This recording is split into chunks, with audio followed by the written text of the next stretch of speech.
তো কেন? সালাত এমন একটা ইবাদত, আপনি চাইলে সমস্ত ইবাদতগুলোকে সালাতের মধ্যে জমা করে দিতে পারেন। দেখেন কোনো ব্যক্তি যখন সালাতে দাঁড়ায় 2 রাকাত নামাজ পড়ে, সে কতগুলো ইবাদতকে জমা করে। সর্বপ্রথম সে নিজেকে পবিত্র করে। সর্বপ্রথম কি করে?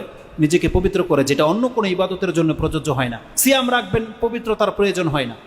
আপনি জাকাত দেবেন, পবিত্রতার প্রয়োজন হয় না। হজের বহু মাসলা মাসালের ক্ষেত্রে পবিত্রতার প্রয়োজন হয় না, কেবলমাত্র তাওয়াফের ক্ষেত্রে বলা হয়েছে যে তাকে উজু থাকতে হবে।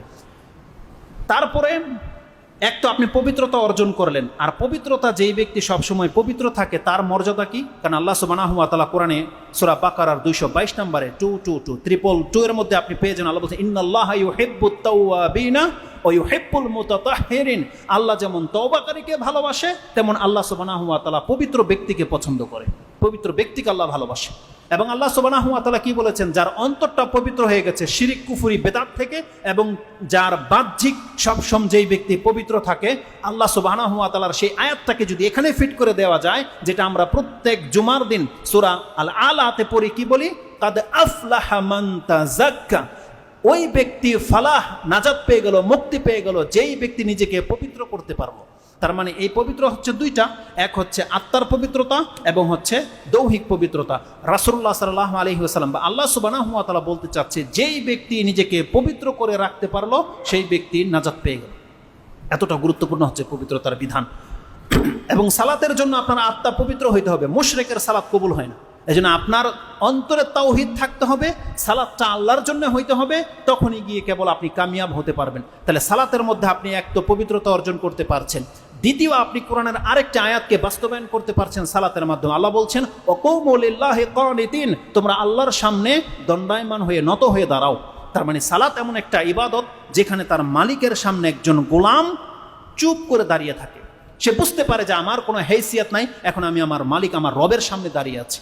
এই সালাতের মাধ্যমে আপনি কোরআনের আরো কিছু আয়াতকে বাস্তবায়ন করতে পারছেন। আল্লাহ বলছেন ওয়ারকাউ ওয়াসজুদু, রুকু করো, সেজদা করো। তাতেও আল্লাহ সুবহানাহু ওয়া তাআলার এই আয়াতগুলোর বাস্তবায়ন হচ্ছে আপনার এই সালাতে। আর একটা ব্যক্তি যখন রুকু করে, একটা ব্যক্তি যখন সেজদা করে, আল্লাহ জেনে নেয় যে এই ব্যক্তি, এই বান্দা, তাকে আমি কোটিপতি বানিয়ে দেই না কেন, ওর মধ্যে অহংকার নাই, ও আমারই বান্দা, আমারই গোলাম। কারণ সেজদা এমন একটা জায়গা যেখানে কেউ ব্যক্তি মাথা ঝুঁকিয়ে দিতে পারে, তার মানে এই ব্যক্তি কোনোদিন অহংকারী কেউ বলতে পারবে না তাকে।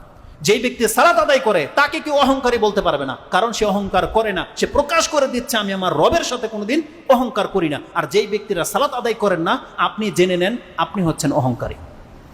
আপনি হচ্ছেন অহংকারী। আপনার গায়ে শক্তি থাক না বা না থাক, আপনাকে আল্লাহ রূপ, ধন, দৌলত দেখ বা না দেখ, কিন্তু আপনি অহংকার করছেন। কিন্তু যেই ব্যক্তিকে আল্লাহ কোটিপতি বানিয়েছে, অঢেল সম্পত্তির মালিক বানিয়েছে, অসংখ্য সন্তানের পিতা বানিয়েছে, কিন্তু সেই যদি সেজদা করে, আল্লাহ বলছেন এই ব্যক্তি হচ্ছে কানিত, আমারই গোলাম, আমার অনুগত বান্দা, সে কোনোদিন আমার সাথে অহংকার করে না। তাহলে সালাতের মাধ্যমে এই জিনিসগুলো আপনি জমা করতে পারবেন। সালাতের মাধ্যমে আরেকটা জিনিস জমা হয় যে অধিক মাত্রায় আল্লাহর জিকির, আজকার, তাসবিহ, তাহলিল আপনি করতে পারেন রুকুতে, সেজদাতে। সালাতে আপনি আল্লাহর অত্যন্ত নিকটে চলে আসছেন। সালাতে সবচেয়ে বেশি দোয়া রয়েছে, এবং সালাতের সবচেয়ে বড় বৈশিষ্ট্য যেটা, একটা হাদিস তো আমি আপনাকে এখন বলবো, এটা শুধু আজকের 10 দিনের ইবাদত নয়, আপনার জীবনের জন্য যদি এই হাদিসটা যদি স্মরণ রাখতে পারেন, ইনশাআল্লাহুল আজিজ, যতদিন আমি বেঁচে থাকি আমার সাথে দেখা হলে আপনি এটা অবশ্যই বলবেন যে হুজুর আমার সালাত চেঞ্জ হয়ে গেছে। আমার আগে সালাতে মন লাগতো না, আমি লড়াচড়া করতাম, এখন আর করি না, এখন আমার মন লাগে। যখনই আমার এই হাদিস মনে হয়, আমি বুঝতে পারি আমি আমার রবের সামনে আছি, আমি আর এখন আর লড়াচড়া করি না, আমার সালাত সুন্দর হয়ে গেছে। যে কোনো ব্যক্তি সালাতকে সুন্দর করতে চান, তাহলে তাকে এই হাদিসটা মুখস্থ রাখতে হবে। যে হাদিসটা ইমাম বুখারী রাহিমাহুল্লাহ তার 2টি অধ্যায় এনেছেন, 8 নম্বর অধ্যায় এবং 10 নম্বর অধ্যায়, 2টা অধ্যায়ে পাবেন। 8 নম্বর অধ্যায় সালাতের অধ্যায়, তাতে আপনি 405, 403, 4, 5, 6, 7, 8, 9, 10, 17 পর্যন্ত একটা হাদিসই পাবেন। এবং আপনি সেটা 10 নম্বর অধ্যায় কিতাবুল আযানের মধ্যে পাবেন, হাদিস হচ্ছে 753। এবং ইমাম মুসলিম রাহিমাহুল্লাহ তিনিও তার কিতাবুল মসজিদ 5 নম্বর অধ্যায়ে উল্লেখ করেছেন 1110, মানে 1110 নম্বর এই হাদিসটা পাবেন। আনাস রাদিয়াল্লাহু তাআলা তিনি বলছেন, আন্না রাসূলুল্লাহ সাল্লাল্লাহু আলাইহি ওয়াসাল্লাম রাআ নুখামাতান ফিল কিবলাতি। রাসূলুল্লাহ সাল্লাল্লাহু আলাইহি ওয়াসাল্লাম একদিন কিবলার পাশে নাক ফোঁটা, কেউ হয়তো থুতু ফেলেছে বা নাকের ময়লা ফেলেছে, কিবলার দেয়ালের মধ্যে লেগে আছে, এটা রাসূল সাল্লাল্লাহু আলাইহি ওয়াসাল্লাম দেখতে পেয়েছে। ফাশাক্কা যালিকা আলাইহি হাত্তা রুইয়া ফি ওয়াজহিহি। রাসূলুল্লাহ সাল্লাল্লাহু আলাইহি ওয়াসাল্লাম এতটা বেশি কষ্ট পেয়েছেন যে তার চেহারায় পর্যন্ত সেই কষ্টের ছাপটা ফুটে উঠেছে। ফাকামা, রাসূলুল্লাহ টিকতে পারলেন না, দাঁড়িয়ে গেলেন। ফাহাক্কাহু বিয়াদিহি, নিজের হাতে সেই কাশফোঁটা পরিষ্কার করেছে রাসূলুল্লাহ সাল্লাল্লাহু আলাইহি ওয়াসাল্লাম। মসজিদ এমন একটা জায়গা, আপনার মতো টাইলসের মসজিদ রাসূল সাল্লাল্লাহু আলাইহি ওয়াসাল্লামের ছিল না, খেজুর পাতার ছিল, কিন্তু কিবলার সামনে মসজিদের খেজুর পাতার মধ্যে নাক ফোঁটা পড়ে আছে। মুহাম্মদুর রাসূলুল্লাহ সাল্লাল্লাহু আলাইহি ওয়াসাল্লাম তার বরকতের হাত দিয়ে নিজের হাতে সেই ময়লা পরিষ্কার করছে, কারণ সে জানে আল্লাহর সন্তুষ্টি অসন্তুষ্টি কিসে রয়েছে, সে জানে। কারণ রাসূল সাল্লাল্লাহু আলাইহি ওয়াসাল্লাম বলছেন, আমার সামনে সৎ কাজগুলো এবং পাপ কাজগুলো খুলে দেওয়া হয়েছে, আমি দেখতে পেলাম সেখানে সৎ কাজের মধ্যে এটাও লেখা আছে যে মসজিদ থেকে একটা কষ্টদায়ক বস্তু ফেলে দেওয়া, এটা সৎ কাজের লিস্টের মধ্যে আল্লাহ লিখে দিয়েছে। কে করেছে এত বড় পাপ? রাসূলুল্লাহ সাল্লাম নিজের হাতে সেটাকে পরিষ্কার করে দিয়েছে। তারপরে যে মূলনীতিটা রাসূলুল্লাহ সাল্লাম পেশ করেছে, ইন্না আহাদাকুম ইযা কানা ফিস সালাহ, এটা একটা ভাষা। ইন্না আহাদাকুম ইযা কামা ফিস সালাহ, এটা একটা ভাষা। রাসূলুল্লাহ সাল্লাল্লাহু আলাইহি ওয়াসাল্লাম বলেছেন, যখন কোনো ব্যক্তি তোমাদের মধ্যে নামাজে থাকে অথবা নামাজে দাঁড়ায় যায়, ইন্না আহাদাকুম ইযা কামা ফিস সালাহ ফাইন্নাহু ইউনাজি রাব্বাহ, সে তার রবের সাথে এখন মুনাজাতে লিপ্ত, সে তার রবের সাথে এখন মোনাজাতে লিপ্ত। যতক্ষণ পর্যন্ত সে সালাতে থাকে সে আল্লাহর সাথে কথা বলছে সরাসরি। আর আল্লাহ সুবহানাহু ওয়া তাআলা নবীদের সাথে কথা বলেছে ওহী মারফত। রাসূলুল্লাহ সাল্লাল্লাহু আলাইহি ওয়াসাল্লাম বলছেন, ইউনাজি রাব্বাহ, সে তার রবের সাথে ডাইরেক্ট কথা বলছে, চুপি চুপি কথা বলছে, যেটা আর কেউ জানে না, একমাত্র তার সে জানে, তার রব জানে।